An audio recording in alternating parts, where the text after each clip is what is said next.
Yes, hello. Welcome to A Seat at the Table, Women in TTRPGs. I am Lyssa. I will be your host, I guess, this morning. Welcome, everyone. Everyone feeling energetic, ready to go. Let's talk about TTRPGs. Yay. That's what we're here for. Listening to these lovely ladies. So, I am Lyssa. I have a podcast. I have to talk about my podcast because I have a podcast. So I run the Slovenly Trulls podcast where we talk about sexism in D&D from AD&D all the way until 5e. So yeah, that's what I do for a job. Not really, because that's my side job, but my hobby is my job also. I do many things, but I am here as your host. This has been organized by the Women of TTRPG, which I have joined. We have Zoe to thank for the Women of the TTRPG, who has organized this panel, who we will be hearing today, the Women of TTRPG. If you do not know, it is a community of people who celebrate all women in the industry and the TTRPG space in general. And if anyone's questioning what is a woman, I say that a woman is anyone. So when Shania Twain says, "Let's go, girls," if you go, you're a girl.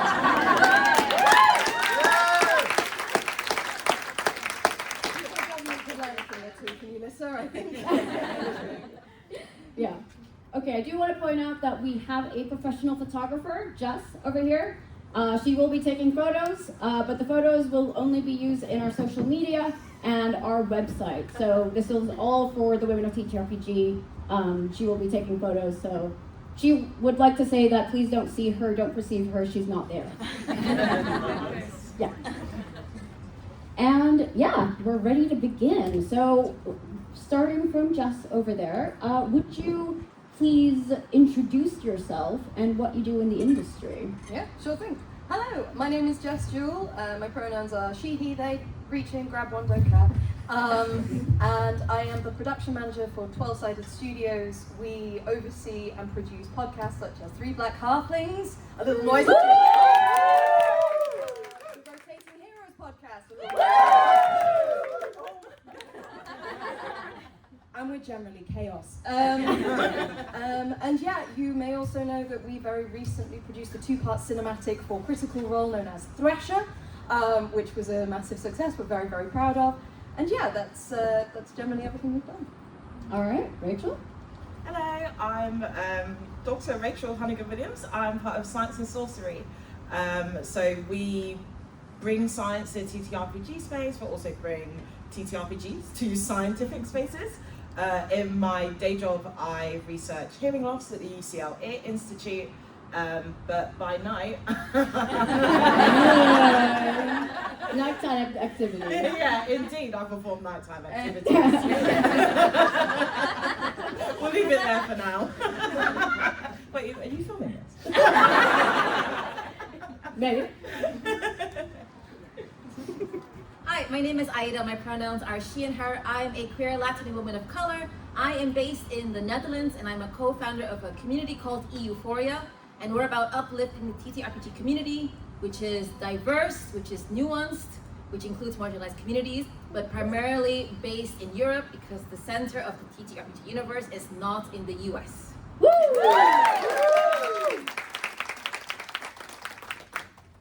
Hi, I'm Chelsea. I'm one half of the Wanderer's Tome. I'm from Malta. It's okay if you haven't heard of it. And the Wanderer's Tome consists of just me and my sister. We created it in 2021. We write, create, and self-publish our own role-playing games. Our first game, which is still like our flagship game, is called Flabbergasted. You might have heard of it. Very inspired by British comedy, so we're very influenced by this country. And yeah, we still make tabletop role-playing games, still just us two, still women. Right, so our first question, how did you get to where you are today? Who would like to start? More than happy to start. My partner, Paul Foxcroft, who is an advocate for women, pulled me up by my bootstraps to get me where I am today. He talked about me endlessly and my talents to a variety of people that he was already in contact with and connected with. At D&D in a Castle 2022, I ended up meeting a whole bunch of folks because he invited me there specifically to be in that space to meet those people. I don't think partners and people get enough credit for the amount of work they do behind the scenes to ensure that the people who are on camera, producing, performing, making art, are able to do that. So a shout out to my incredible and brilliant partner who could not be here today, Paul Foxcroft. Yeah, I'm happy to go down the line. So I got here by yapping incessantly. A couple of years ago, I was at Cheltenham Science Festival. I met Dagmar, who's the founder of Science and Sorcery, and basically took a selfie on her phone and added myself as contact and was like, just put me in Dungeons and Dragons show. So before that, I had a lot of experience with science communication. So I've done a lot of science events at music festivals, for community groups, for big, like, fancy places. And then I got into science comedy. So I think having that experience and just, as I said, just going for it, probably put me in the position to get where I am today. Science and Sorcery played at the Royal Institute, didn't they? Yeah, we've That's mad! yeah, we've done a few shows at the Royal Institution. I think my favourite kind of institution / museum show is probably the Vagina Museum. Where we did a show about moving through a giant Tarrasque reproductive system. We learned some things that day. yeah. I'll leave it there, I suppose. Aida? I was a baby. I enjoyed doing actual plays for a few years. I enjoyed doing the sort of work in the background, being in the trenches, until I had opinions about why this, why not that. I could do it better. I had a partner in crime, Darcy, they, them, who thought similar things.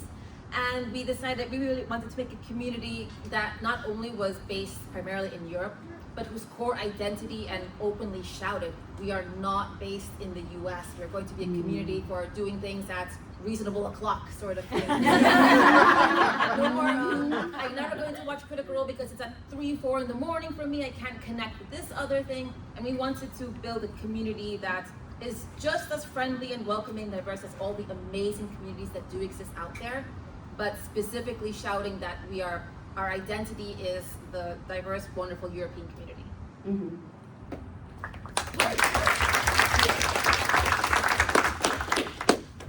So I'm going to answer this in two parts. The first is, I think, like all TTRPG creators, I started by playing a lot of TTRPGs and just being a nerd. And then played a lot, and then I started homebrewing, and then I started creating some small games. They were bad, and then they were slightly less bad, and then a little bit. And then, so I was just doing this with my sister. We'd make some games on the side. And then the way I took the leap was I was just miserable in my last career, which had nothing to do with this. I was an architect before. And I really wanted to quit. We had an idea for a game. We decided to try launch it on crowdfunding, and once it funded, I handed my notice. I'm like, I'm gonna try this. Bye. So that's how I got That's there. quite a brave decision to make. How Maybe was making that? Yeah, but what was the point? So for everyone else, because you kind of talked about it. So what was the point when you realized that this is what I want to do? I think if I can like piggyback on what you've just said, like I know that I think I'm quite like bold and brash and like what's not, but I didn't start out thinking, oh yeah, I'm gonna be awesome at this. I was kind of like, I think I'm kind of gonna suck for a bit, but I think I'm gonna have a really good time. And I think kind of just giving it a go was a big reason of how I've ended up here. Like if someone said to me a few years ago, yeah, you're going to be on a panel at UK Games Expo, I'll be like, am I? Which one? What is the topic? What are you talking about? Yeah, but I think once I kind of got a little bit of confidence, a little bit of experience and started meeting like really great people, felt that kind of community that is there. I think that was the point where it's like, wow, it's really nice to not be like on stage on my own. Yeah, Like, it's really nice to be part of something where you're creating and sharing and being part of a shared experience in real time is a really powerful thing. Yeah. So I think that was it for me. I suck at TTRPGs. Anybody who's ever seen me GM will tell you so. I'm a rule of cool GM. So when I think it was when I met other rule of cool GMs and other GMs that would arguably suck in sort of the standards that have been set out by particularly wargaming TTRPGs that have heavily influenced a lot of stuff. But ultimately meeting the communities of folks that just wanted to improvise and play and build narrative, which then led to the discovery of really incredible narratively driven games. And I went, oh yeah, this is where I belong. Oh, here, I'm not leaving. This is and it's been absolutely fun. Being able to help make stuff that makes me happy is just amazing, absolutely incredible. Okay. Starting with Jess, since you just went, what is your favorite thing about what you do in the industry? Women! No, seriously. There has been a huge shift in the last sort of 10-15 years as to what actual play in TTRPG is, and it's women. Women have come in with different ideas about how to tell stories from specifically their perspectives. We have more games that are conscious of violence against women. We have games that are conscious of what horror is to women. And it adds a level of, before, completely undiscovered fear and also emotion and joy and elation. And the games that were pretty flat for me before have suddenly become alive. So women, also, you will never find a room where you are gassed up as much as when you are in one with women. So, in short, my answer is women. This is a good answer. Yes, we like this answer. Rachel? Wait, I'm sorry, what was the question again? What is your favorite thing about your position in the industry? Yes, okay, so one of my favorite things, I was going to say, it's really appropriate now, is that I love the fact that so many people are neurodivergent. Who's neurodivergent? Yeah. I see you. Officially diagnosed, but we're pretty sure. I see you. I recently went through the whole diagnosis rigmarole, and I'm ADHD as fuck. And realizing that actually that made it better, was really, really cool. And then what else was I going to say? Like, you were talking about the kind of communities that we can build and the stories that we can tell. Like, going back to, my day job, my real life, is when I'm trying to talk to people about science. There's this really important concept called science capital, which is kind of the scientific interactions that people have in their daily lives. If you know somebody that is suffering from, a certain condition, you suddenly have a really tangible link to that. And by creating stories, you immediately create a through path into whatever it is that you want to talk about. But you also create a space that is quite vulnerable, because when you latch into someone's experiences and feelings and responses in the moment, it creates the kind of space that you just cannot create in a lecture or in a talk. And I think creating spaces where people really do put themselves, in that space in a way you wouldn't find elsewhere is something that I find really powerful. And being able to have the autonomy to think about the kind of stories that you want to tell. Like, when we talk about science, we can say it's not neutral, and we can create that space to say, actually, science has had some really horrific interactions with people and exploited people across times and spaces and, everything. And it gives us the power to recontextualize things in the real world, kind of in a fantasy world or a world of our own making. And I think that is extremely powerful.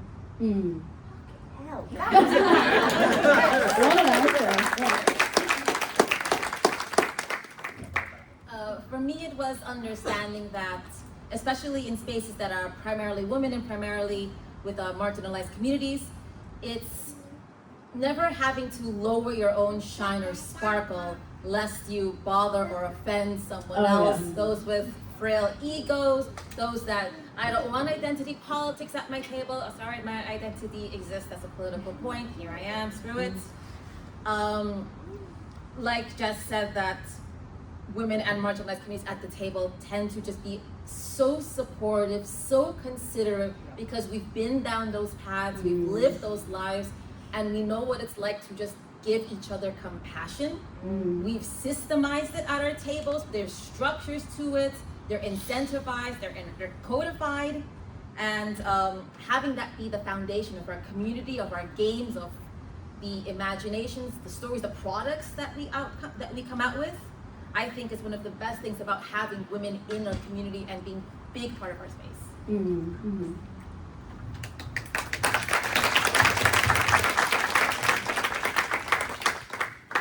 So I have a lot of favorite things about this industry.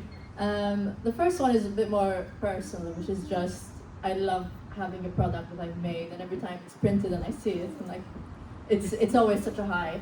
And then when people actually play it and tell me they've played it, I'm like, what? Why? No, thank you, it's so sweet. So those are always big highs. And then to piggyback off what everyone else is saying, which is just women obviously have very different perspectives in the industry, and because it is me and my sister creating games, and our business plan, which is not really a business plan, is we said we're just going to create games that we want to play, and then hope that we'll find our audience. So we're not very business minded, obviously. But that's what we did, and our games. Well, I'll talk about our first game people might have heard of, which is Flabbergasted. It's really cool to see that the amount of the players that we have are pretty 50-50. We have a lot of women playing. We get a lot of comments of people saying, oh, my girlfriend or wife has never been interested in role-playing games, but this is the first game she's tried, because the genre really appealed to her. So I think we have different perspectives, and that's been a high for me as well. Okay. And what would you say are some of the requirements in terms of skills? What would, if somebody in the audience wanted to do what you are doing in the community today, what are some of the skills or requirements that they would need to have to do your job or your role? So to be a TTRPG creator, I would, to be specific about skills, I would say it would be really nice if you can have someone in-house to do the design. Because I speak to a lot of people and they really struggle to get everything commissioned, because you should have someone who has a bit of an artistic direction and can put everything together. You really struggle if you get everything. At least someone who can do book layouts would be nice. A human being, not a machine. Oh from yes, hell. absolutely. No, Yeah. no Generative AI. Sorry, everyone. Oh, thank you for clapping. Teach them while they're young. No, Say no AI.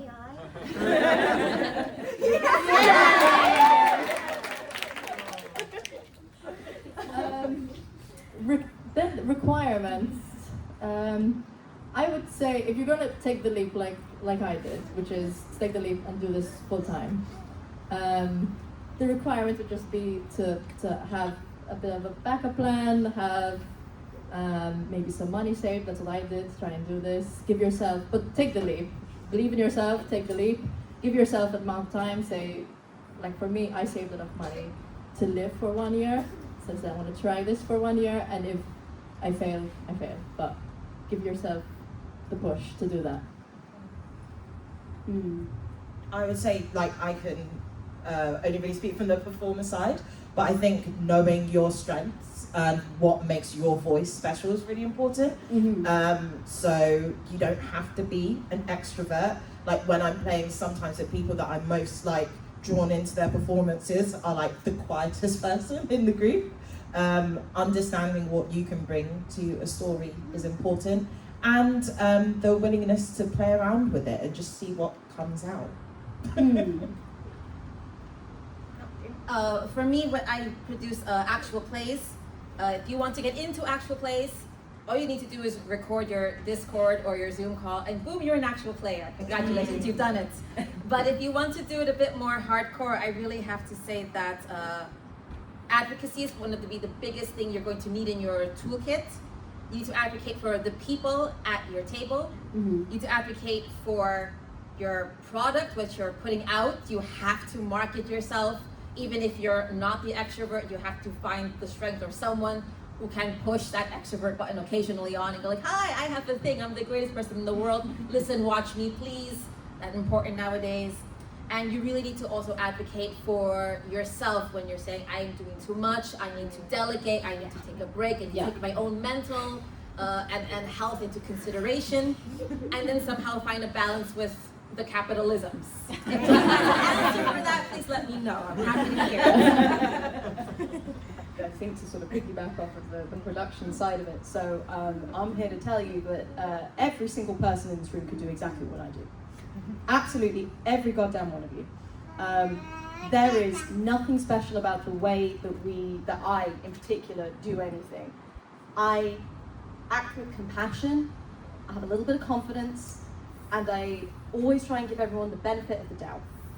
It is a very client-facing role, person-heavy role. It's very personable. You are talking at the wildest hours of the day, through email, through meetings, and providing that you can sort of understand what the other person wants from an actual play, from a TTRPG, from a product, from a shoot, whatever it may be, you've got something. You just need to know sort of where to start, and where to start is what you want to make first, because the world can never have too much art. That's a fact.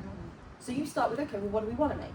Okay, well, what would we need for that? Okay, we need performers, a GM, we need the system rule set. Okay, then what about safety? We could do some safety rules and figure out what happens there. All right, what about overlays? Where's this going to go? Is it going to go on Twitch, YouTube? Is it going to be audio only? Okay, then we need to look at editors. Who'd be willing to do that? We need to look at video editors. Okay, who'd be willing to do that? Who do we know?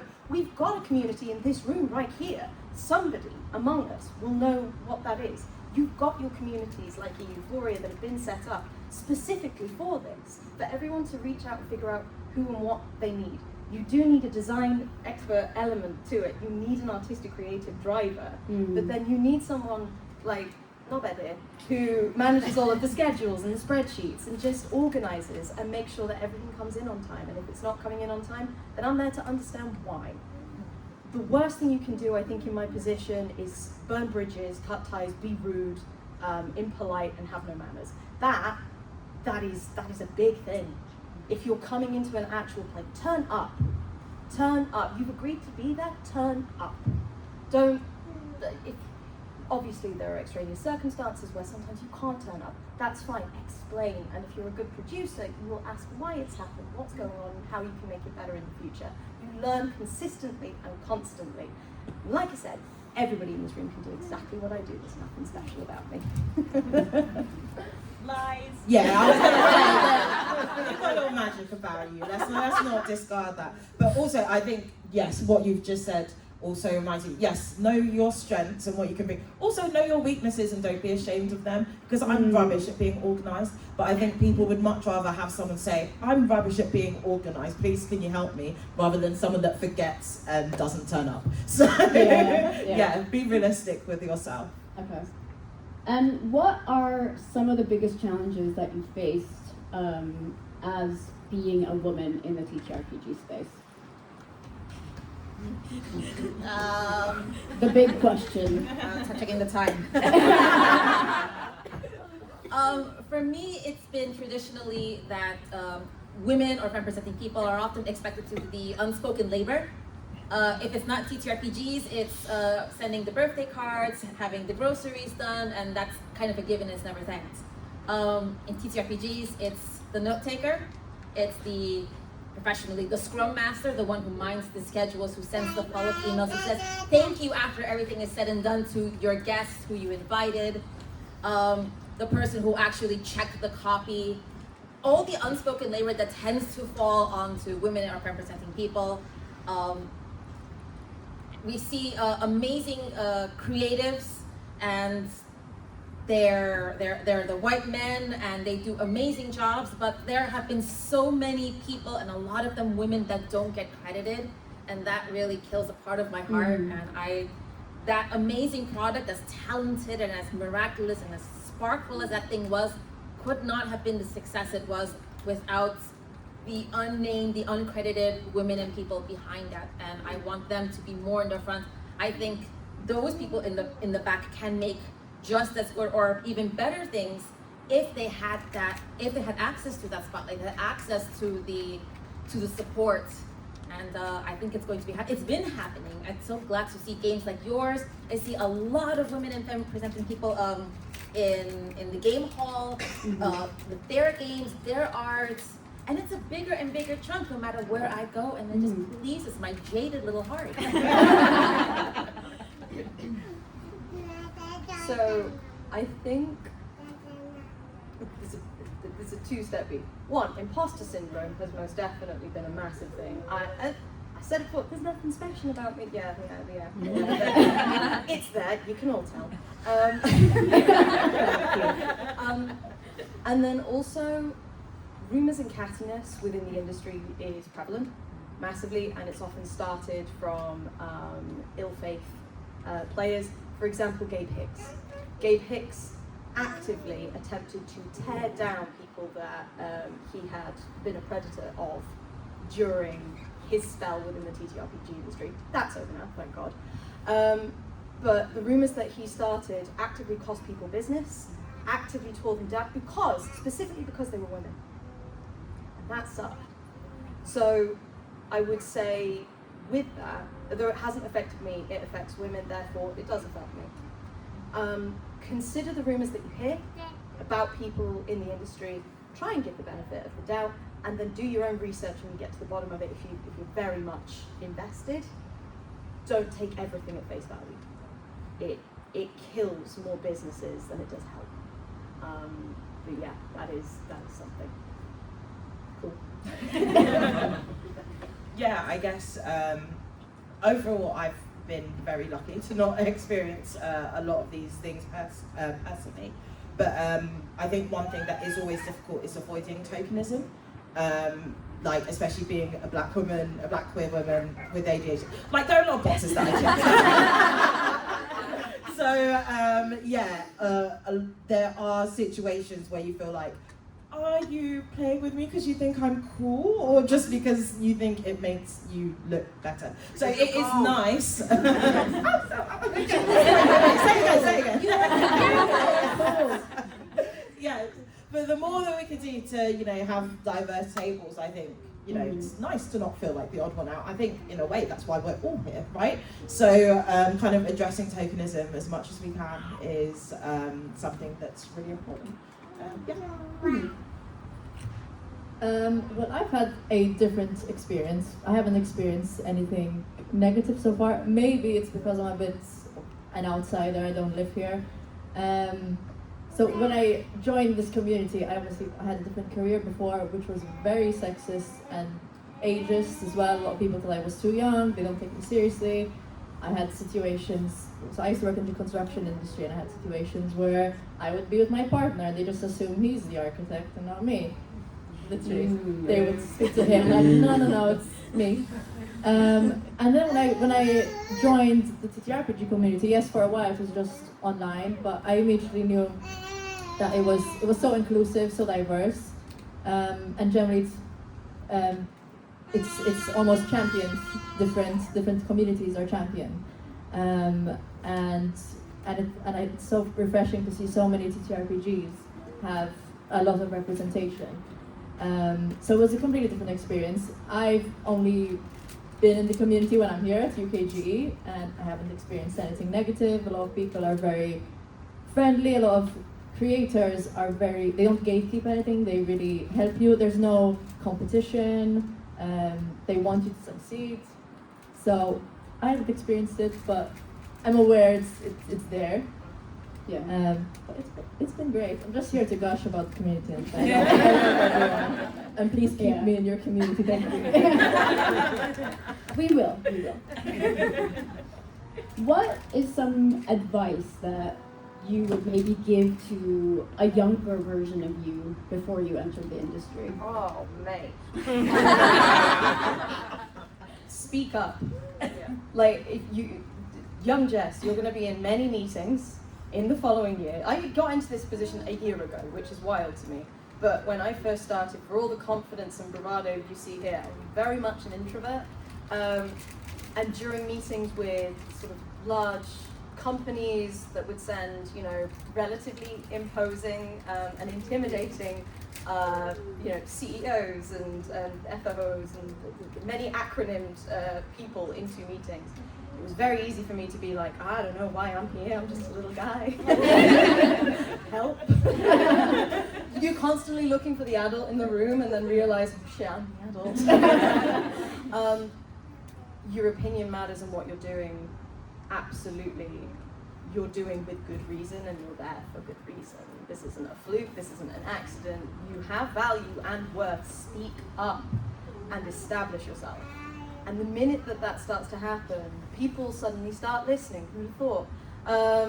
And things start to change, and all of a sudden the all-white male lineups begin to change. And you start putting people that you appreciate, respect, and love in positions of power. And it's fantastic to see that. But you have to speak up, and you have to make the original connections, and you have to go up and say hello and hi and text back. Oh God, I'm so bad at texting. But yeah, make the first moves, assert yourself, and be confident in yourself because you're brilliant. You really are. This is more to you than it is. Imposter syndrome is hitting again. Sorry, you're brilliant too. She is brilliant, but there we go. You're brilliant.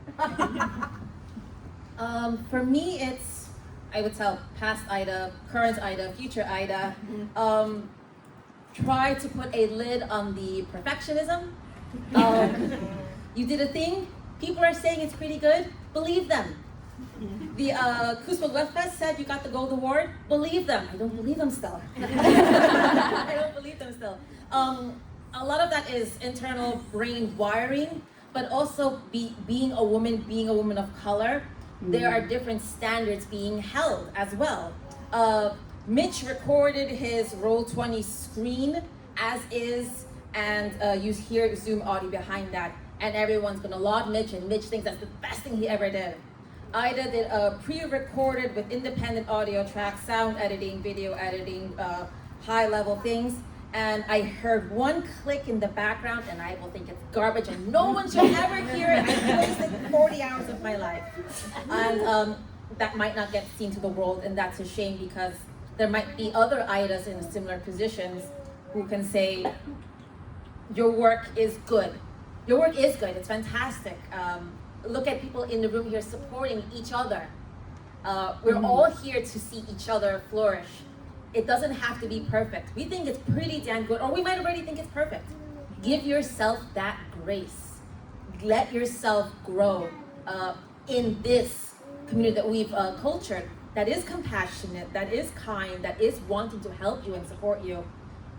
You might even together reach perfect, but if you reach perfect, then what is there to keep going for? So let's keep going. It's pretty good. Be kind to yourself, please. Breach. I would like a little applause for that because my God.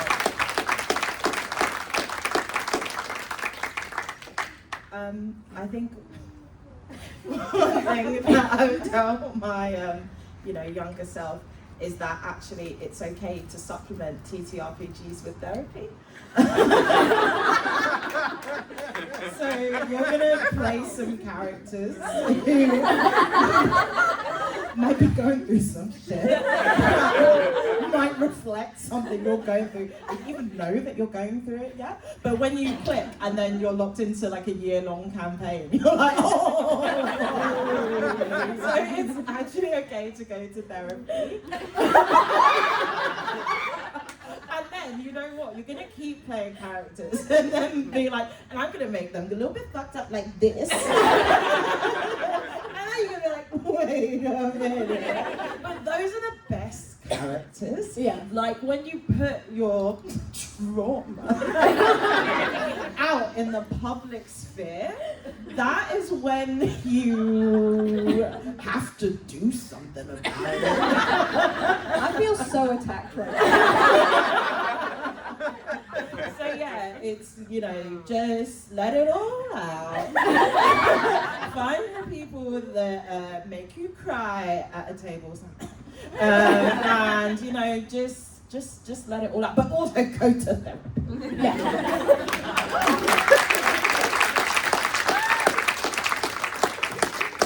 For legal reasons, I do have to say TTRPGs are not therapy. But I do understand it brings a sort of realism to the character. Yeah. So go to therapy. My joke answer, but it's pretty. It's the truth. I would tell my younger self to learn how to do taxes and do it earlier. Because 3 years on, I'm still having a breakdown every time I do it. Do that. Otherwise, like other people are saying, for me, for younger version, I would say be more assertive sooner. Learn public speaking because you're garbage at both. Do it sooner. And this is a very obvious piece of advice, but one I didn't really know because I was in a different career before. You don't have to do what you're necessarily good at. You should do what makes you happy in life. So. Yes.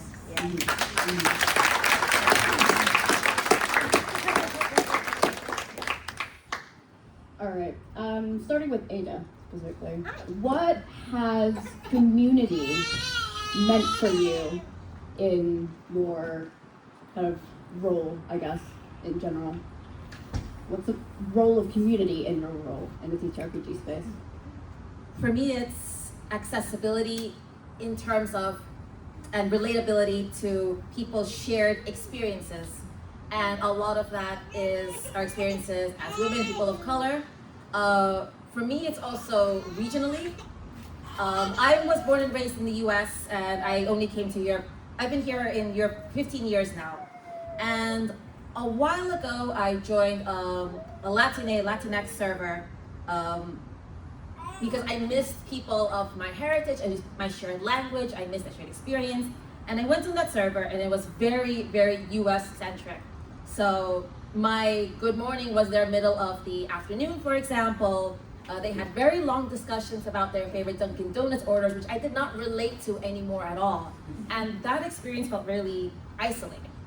So for me, a community is not only these shared experiences, but a lot of those shared experiences also come where we are regionally. It means a lot to have a community that says good morning to me at what are locally my morning hours, and not having to see at 2 a.m, oh, that's when the action is happening, because East Coast all the way to West Coast of the United States, which I have a lot of friends and family from, and I'm very fond of course. Community is, I'm a city over, I'm a country over, does anyone have questions?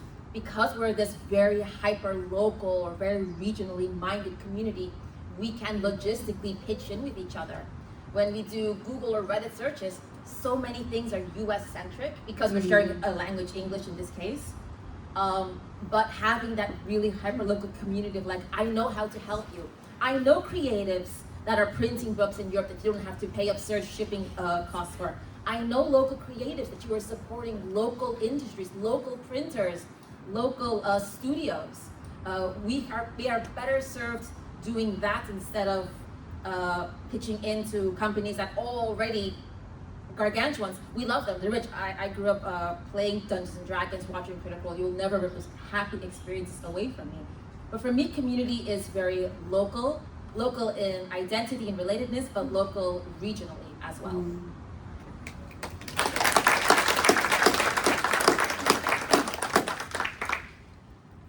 Yeah, I guess I brought up tokenism before, but being part of Science and Sorcery, I've been very lucky in the sense that I've never been the only whatever in the room, you know? I'm never the only person of colour, never the only woman, never the only neurodivergent person for sure. So having that sense of community has been really lovely, but also I'm never the most particularly radical person in the room either, which is wonderful, like to be able to express yourself and challenge each other and push each other in terms as well of the kind of stories that we create. And we've kind of really been trying to hammer out, you know, why it is we do what we do. And part of that is that by imagining better worlds, you know, bit by bit, we might get closer to creating one. And I think that is true whether I am, a half-orc or a vampire. Like, having the community to explore how I would absolutely smash a system and build something new from the ashes is extremely important to me. So yeah, I think that having community in that sense helps me to feel better about the world. Yeah. Which is quite nice. So Yeah. I appreciate that. I mean, that's what we're playing TTRPGs for. It's Yeah. escapism, right? Yeah, Right? an escapism that you can take with you and turn into action. Yeah. I think that is the kind of stuff that I'm looking for. Mm-hmm. Well, I know for a fact that 12-sided studios wouldn't be here without community. Our communities that we sort of jumped into initially were just our friends. And then our friends introduced us to incredible Discord servers where people were playing games, and all of a sudden those games were full of friends. And then those friends were doing additional bits and going, well, come on into this community and this Discord. And that connectedness, all of a sudden, a lot of these Venn diagrams that we had all just became one circle. And I was like, the people I'm playing games with, the people I'm working with are my friends. And 12-sided studios was able to start producing and making stuff for our friends, which is mad. And everyone we work with, we consider a friend and we trust. And that is a big thing with 12-sided studios. Is one of the rules we have is no dickheads. We've got no time for you. We trust the people we work with, and then we go on to say, cool, well, you should work with the variety of people that are in this room now. Yeah, have you spoken to Lou Fryer about GMing something? Have you spoken to Sam Size about doing something? Or Masquerade here? Like, the people in this room are my friends. If you're not my friend, we should chat. But community has meant everything, and we definitely wouldn't be here today without community and the recommendations of community. Mm. Like everyone else, community has meant a lot to me. Before this even became remotely my job. As a teenager, I was very awkward, very antisocial, very cliche. And when I started playing role-playing games, that really got me out of my shell. I started making friends with the community in Malta, which is very tiny, less people than this room. But it was lovely. And then when I started making role-playing games, I didn't even know I could have a community within my job. Didn't have one before. And that's been incredible to have other creators supporting me and helping me out. To have like my own little community with our games. Yeah, it's been really good. Again, please keep me. Stuck with us now. Yeah. So when it comes to speaking about communities, there are bad actors in communities. What is something that, or how can women find safe communities? Or how can we keep women safe within communities? Rather, do you have any advice on that? My advice would be the way I would find a safe community to play with or just speak with is if there's a game you really like that is quite inclusive and diverse, probably the players are going to be like-minded to you, so I would join that creator's Discord and try and play with them, or find other women in a convention like this and see what they play and join them. That's how I would go about it. Yeah. I think for me, absolutely your point. My challenge was, how do I know if that community is safe if I don't? Do I have to interview them? Do they have to interview me? Will they take me in? And one of the things I've learned about community building in that case is don't make assumptions. Yes, I know this room is ridiculously queer and ridiculously neurodivergent. We're also outwardly saying it, displaying it. There is a lot of beautiful rainbow memorabilia. I see watermelons. I see beautiful other indicators of that. And we are outwardly labeling and shouting that as part of our core identity. As a community, shout out these community values to you. Make it explicitly clear, not assumption, that this is a queer-friendly zone. This is a place where we where we respect pronouns.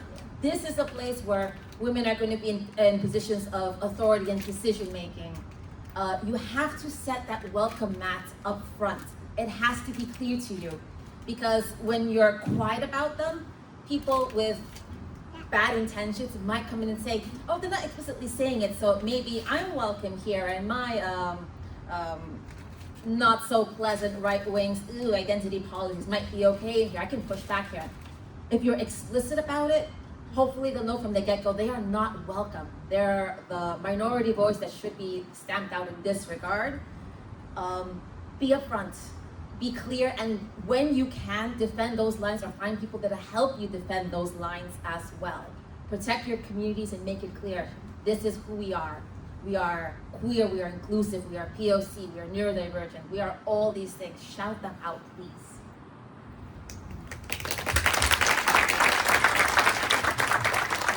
I think, like, adding on to that as well is that sometimes when you come up against something like that in the space, like when you're the person that is affected by whatever, ism or whatever they're putting out, it can be difficult to respond in the moment. But the thing is that we are all there to support each other. Do what you can when you can. Don't be afraid to take a step back. Like if you're in a situation where you're uncomfortable, like fuck being rude, you don't have to be there. Like, sometimes you need to put yourself first, and a boundary is something that you set for yourself. If something crosses a boundary, you can leave. Give yourself permission to remove yourself from that situation. And it might take some time to regulate your emotions again. Think about how you want to address it. How do you want to respond?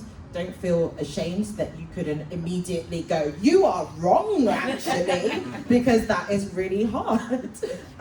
So yeah, again, it comes back to that community, having the safe space you can go and reflect and then step forward with your best self. At the same time, if someone does something really egregious and you snap, like, I'm not going to be angry with you. So yeah, but I think Jess said the most important thing, just talk to people, take everything with that grain of salt, reflect, evaluate. But yeah, if you're in a situation where you don't feel comfortable or you just need some more time to think about things, that's okay. So as a white woman who manages an all-black podcast that talks about black culture and the effect that TTRPGs have had, and how it has been twisted in TTRPGs, the community that Three Black Halflings has built is predominantly POC. I do not have that shared cultural experience, but I do my goddamn best to make that a safe space for them. The emails come through me, so any racist bullshit is screened out immediately. The Discord is moderated by me. Any bullshit, gone. I don't have that shared experience, and it fucking sucks that people think that it is relevant or needed in this day and age to be racist in any bloody regard. But as someone white, I feel partially like it's my duty to help in any way I can protect communities that are trying to build something good. And if you have that capacity for female spaces and you want to help, ask if you can. People will most definitely take you on if you want to be a screener or something between, sort of internet messages and whatnot. Yeah, that's a great way to help make a community safer. Volunteer, act, be the thing that makes the community safer. That's probably the best way to start. But yeah, safe communities are paramount for building an overall arcing, safer, general community. I really hope everybody feels safe at UK Games Expo because of the effect that sort of has. Mm-hmm. We're not 100% there, but we're getting there. And the more we have chats like this, and the more we have these sort of experiences shared, the closer we get to that. I was at an event in Ohio recently called Champions Grove, which is a bit like a Ren Fair meets a summer camp. It's run by Travis McElroy of the McElroy family.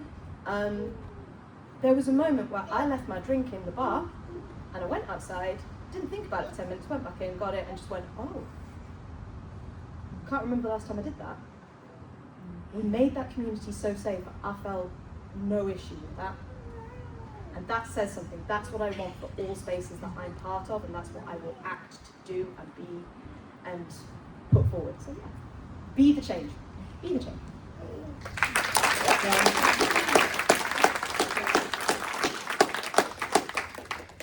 Speaking of change, how are women and femme-presenting people making a change in the TTRPG space? How aren't they? That is the question. Look at where everything was 10, 15 years ago. Look just before Critical Role's sort of emergence, right? Where were TTRPGs then? It was a majority male space. You wouldn't have seen half of this many women here at this event. Women are changing the space from the inside out, and we're doing a goddamn good job about it. By more conversations like this that we are having, the impact we are having, we're basically bringing more women into our space. Let's keep doing it. More women, because women.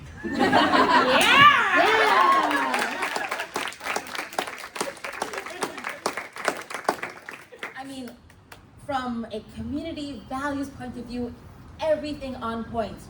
From a capitalism point of view, the women's are going to generate a lot more art, buy a lot more art. They're going to be making much more fan content in their private own time. They're going to be making fan fictions, they're putting their Pinterest boards up, they're making Spotify playlists, way more. They're going to be bigger fans, they're going to be bigger cheers within your audience, they're going to be bigger consumers of your product. They're going to be creating content undriven for you. They're going to be supporting you, cheering you. They're going to be recommending you. They're going to be chattering about it much more enthusiastically. From a capitalism point of view, women. There's a lot of us.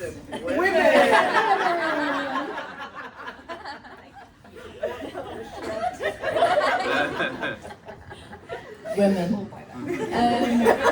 We touched upon it earlier, but obviously women have different perspectives. The gaming industry would be very boring if we just had white men making games for white men. It's nice to have different voices. We create different games, different genres that you wouldn't think of. So that's the main way we're changing the space, just different voices and perspectives. Yeah. Hell yeah. I think next year everyone should try and bring their bestie to UKG so that we can double our numbers. If we start the exponential growth in 2026, Birmingham can't hold us. And that's science, baby.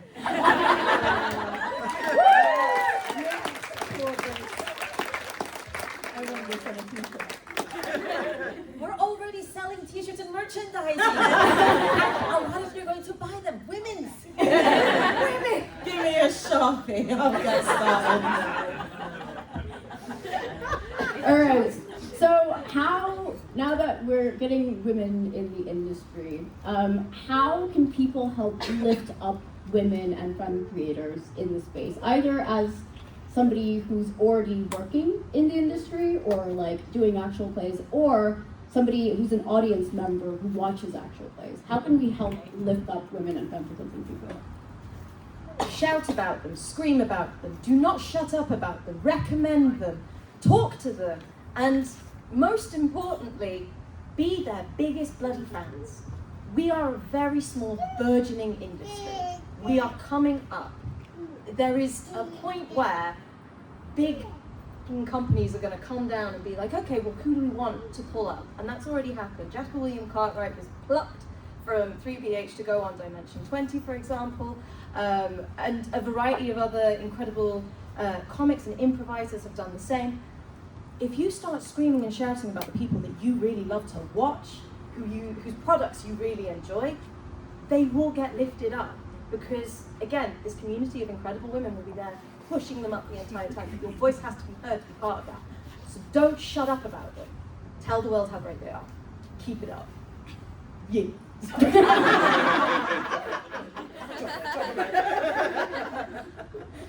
I think exactly what Jess said. Go out of your way and see those games that you love and see who created them.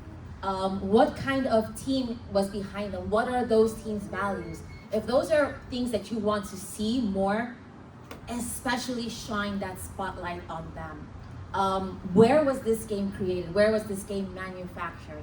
Am I supporting someone who needs that spotlight, who needs that love and shout? And that love and shout is commenting, hey, I like this, heart, like, hey, repost.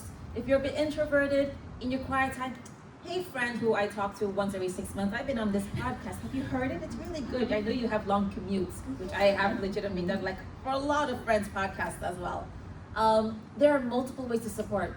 Being in the community, if you're into APs, even lurking on the Twitch is support. You're helping bump up people's numbers. And being proud and openly showing that, seeing diverse voices at that table, at your productions, in your products, that's what you want. The market is going to say, oh, I guess for capitalism purposes, we're going to need less games that are exclusively by and for white cishet men, and more for the kind of audience that are seated in this room. Yeah, I think I'd add on to that and say, you know, remove the barrier where you can, and like, as much as it bothers me to say it, sometimes that does involve having a business mindset. Because if you have money, you can pay people to do stuff, and that is the massive barrier for, you know, marginalised people, non-marginalised people. If you can remove the barrier in terms of paying for travel, or you get a small fee, you can use it to go towards childcare. Like, all of these things have a massive impact for people, and where you can give them the opportunity to be compensated for their labour. See, now it sounds left-wing again, we like it. Then you open up a lot of doors for people. I don't repeat too much, but like everyone said, play their games, buy their games, maybe buy from them directly, that would be great, so they make more money.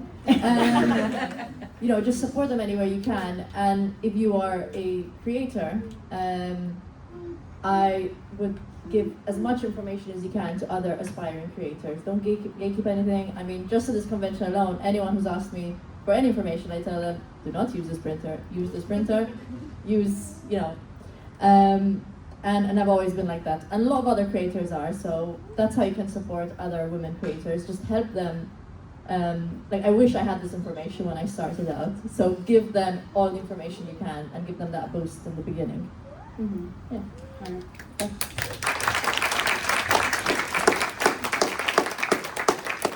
We have time for 1 or 2 questions, if anyone has any. Over there.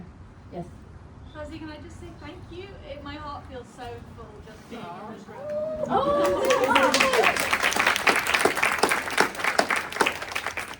I mean, you guys have touched on it. I think things are really changing in a positive way, but I think in many ways it still feels like a white boys club. What can businesses do to really invite people from those with those kind of marginalized identities in, especially those who maybe have had a negative experience or who are scared to come in because they've been told it's not for them? 12-Sided Studios was established by Jess Cartwright and our other founder, Chad Pytel. And from that, we have said pretty much from the get-go that we will be hiring in marginalized and also, like, pretty much anybody with interest in TTRPGs that doesn't necessarily fit the original mold, but shows passion. Passion is something that this community has by the bucket. I am more likely, as a member of 12-Sided Studios, to hire from this community because of that passion. And I want it just to spread that the more passionate you are about the thing that you love, the more likely you're going to get hired for it at some point. So out-passion them if you can't out-white men them. Give it, again, that unseen labor, giving it 110% behind the scenes, it will pay off, it absolutely will. Because we'll see it. And we'll already know that it's not been easy to be where you are and do what you do. We recognize, look, those businesses will eventually, and the impact we are having with other businesses is big. And it's not unnoticed because I've been screaming about it to them. So yeah, behind the scenes we're making moves, and we'll continue to make moves based on the passion that we see and that we can cultivate, and hopefully see thrive. So yeah. For me, it's going to be, as speaking from an actual play point of view, be mindful of the kind of games and stories we're elevating. Yes. Be mindful of games where their settings are and who the stories are about. Are the settings exclusively Eurocentric story games that highlight Eurocentric and white people history? Are they games that are made about other cultures? Are people representing those cultures involved and being professionally paid for, contributing to that story setting? Oh, I see you have this beautiful art of brown, tan-skinned people in some very tropical looking thing. Who's your team? Oh, me and some other guy. And I'm looking at like the two, the expression in the Netherlands is mayo on white bread people. And I'm like, thank you for this flyer. My community, we would never spotlight a game like that. But when we hear games like, for example, here in the hall is Resale Studios Mappa Mundi, where it's an ecology exploration RPG, where people are exploring different continents that are loosely based on the world as we know it today. Those cultures are written and designed by people who represent that culture and are professionally paid for those contributions, with sensitivity readers as well into that. Those are stories we want to highlight. Or if we are telling stories about our European stories, there are going to be POC people in Europe, because that's what Europe also looks like. Hi, I'm in Europe and I'm a POC. We exist absolutely. Making sure that the more people you see there and making those decisions, the more likely we're going to attract those vibrant, talented, professional, and just friendly AF POC people that we want to uphold in the community. And pay us.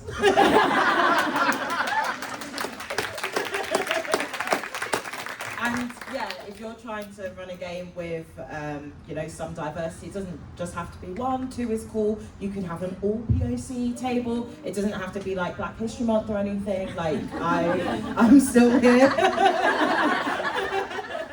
And also sometimes like there might be somebody who wants to run your game and just think, what can I do to support you? Like if you want to run a game, you want to be the GM, like what do you want to create and how can we align with your plans as well? Because yeah, sometimes there's a lot about getting more people in, but there are lots of people already there with ideas and things like that. So, but yeah, thank you for asking. It's awesome and important. So, well done.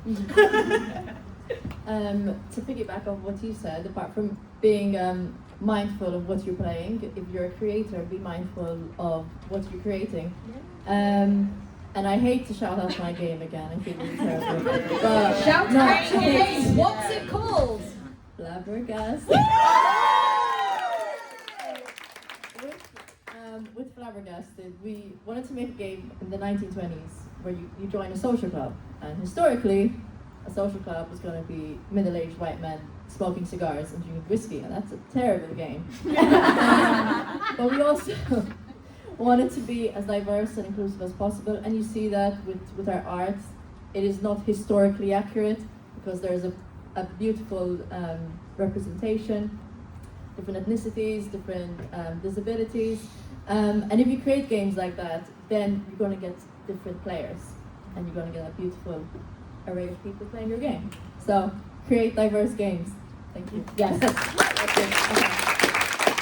We are running a bit out of time, so let's do a quick row of plug yourself. Where can people find you? You can find us Wanderers Tome on all social media. Our website is wanderers-tome.com. Where in the Expo? Oh yes, thank you. I'm really bad at this. We're in Hall 3, B96, near one of the emergency exits. There's a nice spot to sit, so you can come there.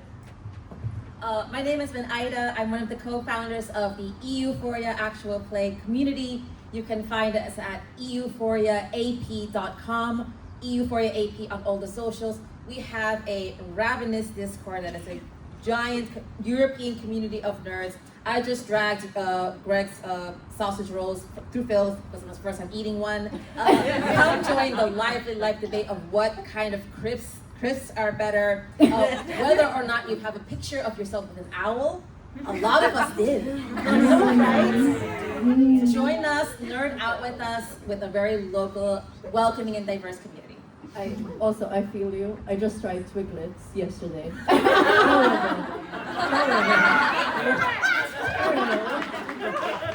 Frikandel broodje is better than Greg's. I will die on this hill. I feel so attacked yet again. Look, there are a few things when you grow up black in the UK you have to learn to like. Bohemian Rhapsody, Twiglets, and you know what, I'm not even going to go into it. I'm Rachel. So I'm part of Science and Sorcery. We stream regularly. We're moving to YouTube. Search for Science and Sorcery on YouTube. I will also be in person at Cheltenham Science Festival next week if anyone's around.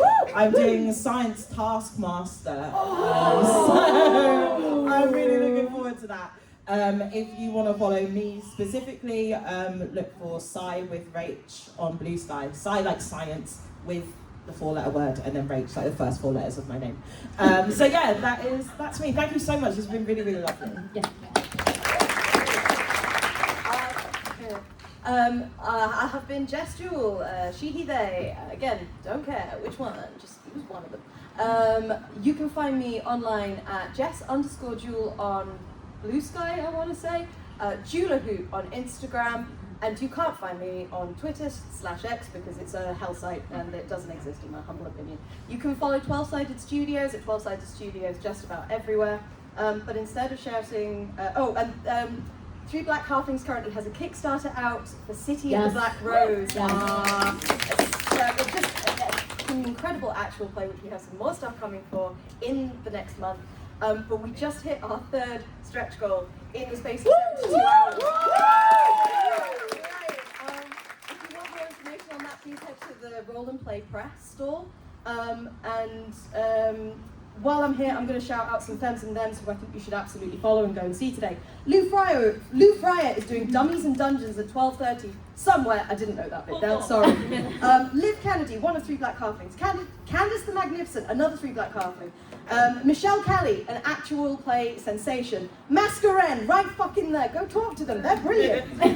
Fiona Howard, a producer extraordinaire. Shamini Bundell, another actual player who you absolutely need to know if you don't already. Emily Bates, the same.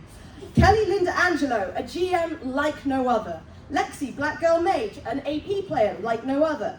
Bryony Redmond, comedy gold. Danielle Radford, if you don't know, go watch Misfits and Magic, Dimension 20. Seum, it's spelled S-E-U-M, but she pronounces it Seum. Kate Osborne, also known as Katosaurus, ADHD and Excellence. Kate Welch, just my favourite woman. Connie Chung and C. Thomas as Transplanar. Christina Ariel, who's just so gorgeous, I love her. Josephine McAdams, another AP Excellence. Jane Douglas and Ellen Rose from Oxventure. AJ Winters, who runs Winter's Tale on Twitch. Anusha Battersby, who writes TTRPGs. They're in the room, you should go talk to them. Ella Watts, who is the audio fiction queen. Georgina Cook, who writes games and anthologies. Caitlin Stats, who does horror. Val Fabians, Tybee Diskin, Yvonne Gonzalez, Chloe Masheter, Jasmine Bullard, and Julie Bimley, Vic Michaelis, Tanya DePass, Siobhan Thompson, Emily Axford, and Abria fucking Iyengar.